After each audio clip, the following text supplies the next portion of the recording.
√2। तो √t को हम कैसे शो कर सकते हैं? 3t का पावर 1/2 √t को हम t का पावर 1/2 के रूप में लिखते हैं प्लस t √2। तो यहाँ पे 3t का पावर 1/2 हो गया, t का पावर 1/2 हो गया। हमने कहा था ना आपसे कि पॉलिनोमियल तब होता है जब उसका पावर क्या हो, होल नंबर हो। यहाँ पे 1/2 एक होल नंबर नहीं है, ये फ्रैक्शन है। तो so it is not a polynomial, यह एक पॉलिनोमियल नहीं है। तो आंसर में आप लिखोगे क्या? आंसर में आप लिखोगे नो। अब रीजन आपको देना है तो दिखाना पड़ेगा आपको, क्या लिखना पड़ेगा? It is not a polynomial because the power of t is a fraction, so it is not a polynomial। अब हम आते हैं चौथे पे। चौथे में लिखा हुआ है y plus 1/2। y plus 1/2 को हम कैसे लिख सकते हैं? पहले इसको सॉल्व करना पड़ेगा आपको। हम लिखेंगे यहाँ पे y plus 2 into 1/y लिख सकते हैं, 2 into 1/y लिख सकते हैं। किसको? 2/t को हम क्या लिख सकते हैं? 2 into 1/y। फिर इसको हम कैसे लिख सकते हैं? देखिए y plus 2 into y का पावर माइनस का 1, y का पावर माइनस का 1। पुनः इसको हम सॉल्व करते हैं, ये हो जाता है y plus 2t का पावर माइनस का 1। तो आप इसमें क्या करोगे? ये तो 1 वेरिएबल हो गया, ये 1 वेरिएबल हो गया, लेकिन अब ये पता करना है आपको क्या ये पॉलिनोमियल है कि नहीं है। तो ये पॉलिनोमियल आपका नहीं है क्योंकि t का पावर निगेटिव हो गया। हमने आपसे बताया कि t का पावर क्या होना चाहिए? होल नंबर होना चाहिए, नेगेटिव नंबर नहीं होना चाहिए। तो t plus 2t का पावर माइनस का 1 is not a polynomial because the power of t in negative, t का पावर निगेटिव में है, इसलिए ये पॉलिनोमियल नहीं है। लेकिन अब ये पूछा जाए कि 1 वेरिएबल है कि नहीं, ये 1 वेरिएबल है। y का पावर यहाँ पे y रहेगा, t नहीं रहेगा, y का पावर 1। तो ये 1 वेरिएबल है क्योंकि सिर्फ इसमें y दिया गया है। ये 1 वेरिएबल हो गया, लेकिन पॉलिनोमियल नहीं है। क्यों? क्योंकि y का पावर जो है नेगेटिव आ गया है, इसलिए ये पॉलिनोमियल नहीं है। अब लास्ट क्वेश्चन आपका बचा हुआ है। लास्ट में आपको क्या देना है? x का पावर 10, y का पावर 3 और t का power 50। It is a polynomial, ये तो पॉलिनोमियल है, लेकिन आपका क्वेश्चन क्या कर रहा है कि पॉलिनोमियल हो लेकिन 1 वेरिएबल हो। इसमें ये कह रहा क्वेश्चन आपका which of the following expression are polynomials in 1 variable and which are not, और कौन सा नहीं है। State reason for your answer. It is a polynomial, इसमें लिखोगे it is a polynomial but it is not 1 variable. तो first question आपका समाप्त हो गया है। अब सेकंड क्वेश्चन में आपको बताता हूं। हां, सेकंड क्वेश्चन आपका right the coefficient of x² in each of the following. अब इसमें x² का कोएफिशिएंट आपको फाइंड करना है। जितने भी इक्वेशन दिए गए हैं उसमें x² का कोएफिशिएंट फाइंड करना है। अब देखिए ये x² का यहां पे है, इसमें कोएफिशिएंट आपको ढूंढना है। तो हम x² को मान लीजिए यहां से गायब करते हैं, तो इसके आगे क्या नंबर बचता है? यहां पे 1 होता है, जो छिपा होता लिखा नहीं जाता है। तो प्लस का 1 इसका कोएफिशिएंट हो गया। x² के आगे जो नंबर होता है वही कोएफिशिएंट कहलाता है। इसके आगे कोई नंबर लिखा नहीं है तो हम यहाँ पे क्या मानते हैं? 1 मानते हैं। तो प्लस का 1 यहाँ प्लस का 1 x² इसको पढ़ सकते हैं हम। तो प्लस का 1 इसका आपका कोएफिशिएंट हो गया इसका। इसमें देखते हैं, इसमें x² लिखा है, इसके आगे भी कोई नंबर नहीं है। तो माइनस का 1 यहाँ पे 1 हमें आपको बताया ना कि कोई भी नंबर लिखा हो उसके आगे 1 छिपा हुआ होता है। इसका कोएफिशिएंट x² का कोएफिशिएंट यहाँ पे 1 हो गया, आगे इसमें माइनस का है। तो माइनस का 1 इसका कोएफिशिएंट हो गया। x² का सिर्फ देखना, x³ का नहीं देखना है, इसमें आपको x² का देखना है। अब इसमें देखिए थर्ड वाले में x² दिया गया, इसके आगे क्या नंबर लिखा हुआ है? इसके आगे लिखा हुआ पाई अपॉन 2। तो इसका कोफिशिएंट क्या हो गया पाई अपॉन 2। चलिए तो हम फर्स्ट क्वेश्चन में चलते हैं। तो 2 plus x square plus x हमें फाइंड करना है x स्क्वायर का कोफिशिएंट। x स्क्वायर का कोफिशिएंट फाइंड करने के लिए हमने x को एक तरफ से मान लीजिए x को ढक लेते हैं। x को ढकने के बाद उसके आगे क्या नंबर लिखा हुआ वही कोफिशिएंट होता है। तो x के आगे लिखा हुआ नहीं है, छुपा हुआ होता है यहाँ पे 1 प्लस का 1। तो इसका कोफिशिएंट x स्क्वायर का कोफिशिएंट हो गया। इसमें हम इस तरह से लिखेंगे, सॉल्यूशन में आते हैं कोफिशिएंट ऑफ x स्क्वायर। पहला था आपका question in 2 plus x square plus x is, इसका कोफिशिएंट क्या हो गया इज 1। इसमें आपका हो गया 1, इसका कोफिशिएंट 1 हो गया। अब सेकंड में हम चलते हैं तो इसमें भी लिखना है इन, इक्वेशन लिख लीजिए 2 माइनस x स्क्वायर और plus x cube. x cube हमें x स्क्वायर का कोफिशिएंट प्राप्त करना है, इसलिए हम x क्यूब के ऊपर ध्यान नहीं देंगे। तो x स्क्वायर का इसमें कोफिशिएंट क्या इज। अब देखिए ध्यान दीजिए, अब ये x स्क्वायर क्या है, इसके आगे नंबर लिखा हुआ है 1 छिपा हुआ था, लिखा नहीं गया है। तो माइनस का 1 यहां आपका कोफिशिएंट हो गया।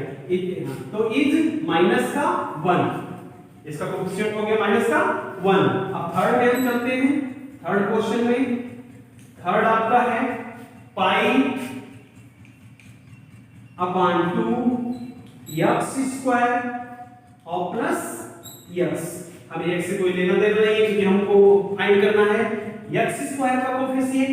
x स्क्वायर का कोफिशिएंट x स्क्वायर यहां से एक तरह से गायब कर दो, तो बाकी बचा क्या नंबर पाई अपॉन 2। तो यही हो गया पाई अपॉन 2 क्या आपका कोफिशिएंट।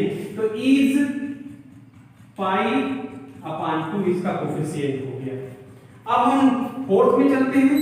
फोर्थ में आपका x स्क्वायर, देखो फोर्थ में लिखते हैं इन √2x माइनस 1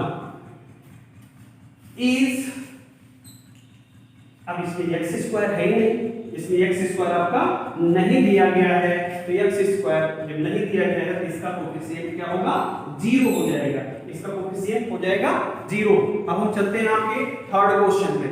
थर्ड क्वेश्चन आज give one example of each of A binomial of degree 35 end of a monomial of degree 100।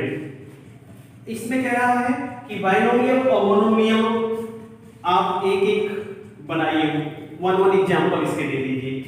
एक बाइनोमियल की एग्जांपल देना है जिसकी डिग्री क्या हो हाईएस्ट डिग्री 35 हो, और एक मोनोमियल का आपका देना है जिसकी हाईएस्ट डिग्री आपकी 100 करनी है। अब सबसे पहले आपको समझना जरूरी होगा कि बाइनोमियल क्या होता है और मोनोमियल क्या होता है। बाइनोमियल मतलब जिसमें दो पद हो, अर्थात दो पद जिसमें हो उसको बाइनोमियल कहते हैं, और जिसमें एक ही पद होता है उसको मोनोमियल कहते हैं। बाइनोमियल दो पद होता है, मोनोमियल एक पद होता है। तो अब पद क्या होता है, जैसे x और प्लस 5, ये प्लस इसको दो पार्टों में बांटा है, एक x हो गया एक 5, इसमें दो पद हो गए। लेकिन अब मोनोमियल भी क्या है इसमें, जिसमें खाली एक पद हो x हो, इसका पावर कुछ भी हो, इसके आगे कोई भी नंबर हो, इसमें लेकिन प्लस और माइनस करके कोई नंबर ना हो। तो ये हो गया आपका मोनोमियल और ये हो गया आपका बाइनोमियल। आपको एग्जांपल देने हैं, बाइनोमियल एक देना है जिसका हाईएस्ट पावर कितना होना चाहिए 35।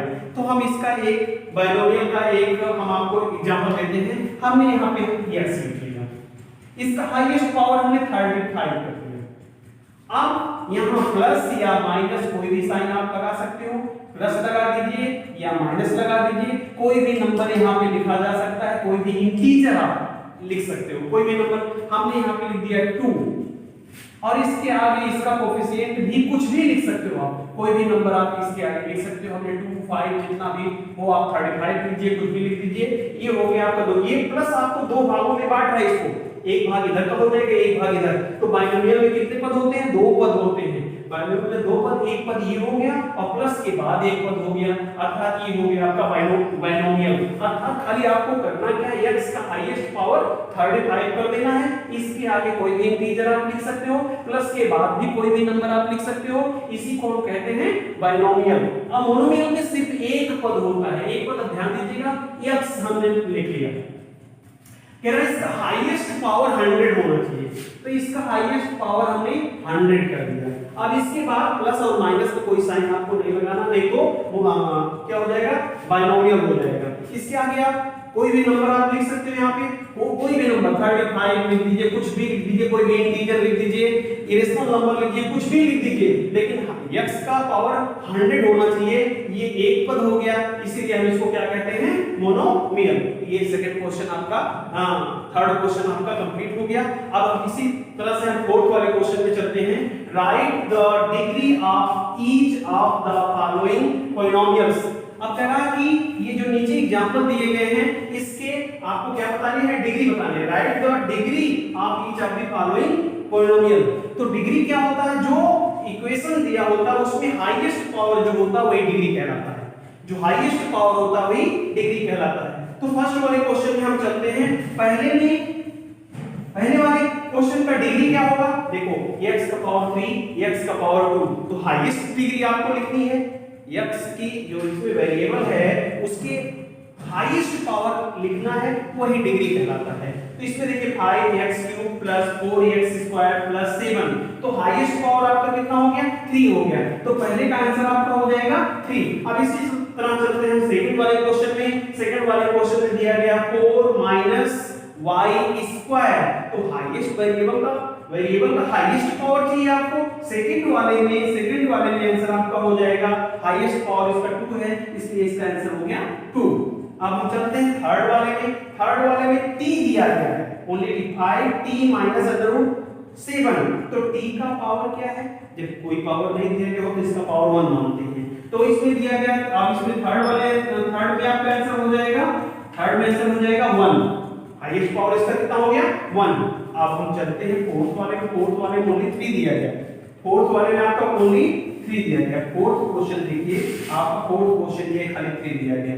तो हम इसको किस रूप में लिख सकते हैं, हम इसको इस तरह से लिख सकते हैं 3x का पावर 0, अर्थात किसी भी नंबर का पावर यदि आप 0 कर देते हो तो उसकी वैल्यू क्या होती है, 1 होती है। जैसे देखिए इधर, जैसे हमने लिखा 100 नहीं, x का पावर 0, इसका मतलब ये 1 हो गया, ये 1 हो गया। तो यहाँ हम क्या लिख सकते हैं, 3 × 1 = 3 हो जाएगा। तो इसमें हमको पावर लिखना है, तो 3 का तो कोई पावर नहीं, x का पावर माना जाता है। तो इस फोर्थ वाले आंसर में आपका हो जाएगा 0, इसकी डिग्री क्या हो जाएगी, 0। तो इसमें क्वेश्चन क्या था, right the degree of each of the following polynomial. तो डिग्री देखने के लिए सबसे पहले आपको क्या देखना पड़ेगा, पॉलिनोमियल को ध्यान से देख लीजिए, उसमें जिस वेरिएबल का पावर हाईएस्ट हो वही आपकी डिग्री होती है। इसमें हमने पहला क्वेश्चन देखा 5x³ + 4x² + 7, तो हाईएस्ट पावर इसमें 3 है, तो डिग्री इसमें हो गई आपकी 3। आप सेकंड क्वेश्चन में भी इसी तरह से आपने देख करके बताया था, थर्ड क्वेश्चन में भी और फोर्थ क्वेश्चन में भी ऐसे आपने देख करके बताया था। ठीक, थैंक यू।